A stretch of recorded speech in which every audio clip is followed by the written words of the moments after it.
And we do have this. How do we feel about this? This 2030 awarding of the World Cup, which is being defined as Spain, Portugal, and Morocco are hosts. And we have to say that Morocco is very close to Spain and Portugal. Yep.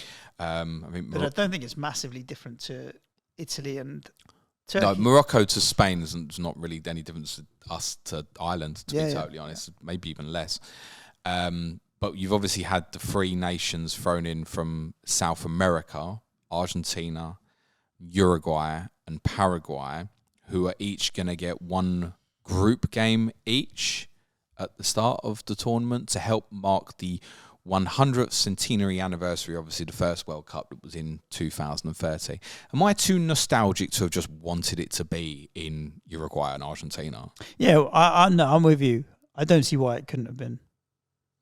I think the problem they landed was essentially it was Europe's turn. That's how it's worked. Europe has had every 12 years. That's what part caused the problem. And the UK and Ireland were originally interested in getting 2030, but believed they were going to be well behind the Spain-Portugal bid, so adjusted their own bid to the European Championship rather than the World Cup. How do we feel about it? So 3 games in South America and then play the rest of the tournament in Europe primarily and also then in Africa. Not bothered. It's literally 3 games. I feel for the fans a little bit, particularly if you're a diehard. Let's just say England get drawn and they play in Uruguay and then you have to make your way over to Spain. I feel for the fans a little bit, especially if you're one of those people, like I said, who's a diehard, has been to every England tournament game and suddenly you're getting an extra 1,500 quid or whatever it is to fly to Uruguay and back for no reason for 1 game of football for a tournament. It feels a bit harsh. But that's a minority of fans. There's only a handful of people that are going to do that. Is there also not seen it mentioned much? Is there a sporting integrity question here? Why? Well, they've had to travel more. One team's going to play a home game against someone and they're going to play on a neutral venue for the next 2. Someone's disadvantaged, right? Someone's got to play an away game. Are the games in Uruguay, Argentina, etc., Argentina-Uruguay games specifically? Yeah, of course it will be. Yeah, it's going to have to be, isn't it?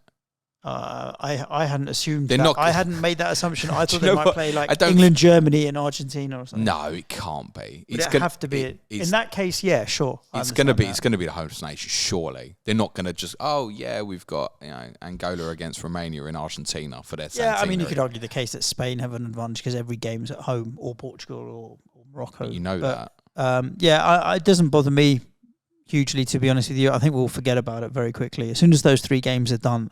We'll forget about it. It'll always be remembered as a Spanish tournament or Spanish-Portuguese. These great efforts they keep mentioning on things like carbon footprint and reducing these sort of things. Well, it doesn't help.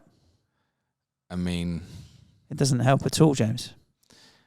I just feel like this would have the tournament in South America in 2030 and give Spain and Portugal 2034 and then move it on and maybe at some point... Then what would Saudi do, James? Well, at some point, give a tournament to Australia and New Zealand might be even quite nice, for example. Yeah. Now, of course, what they've done here... They could even think about sharing with Japan or something if they wanted to. And obviously, like, football over there is crazy.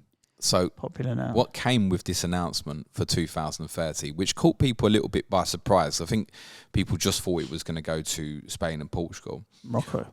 And Morocco, yes.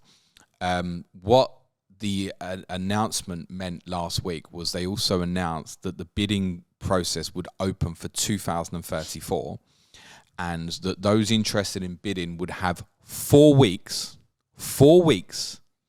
to submit their intention to bid for the tournament.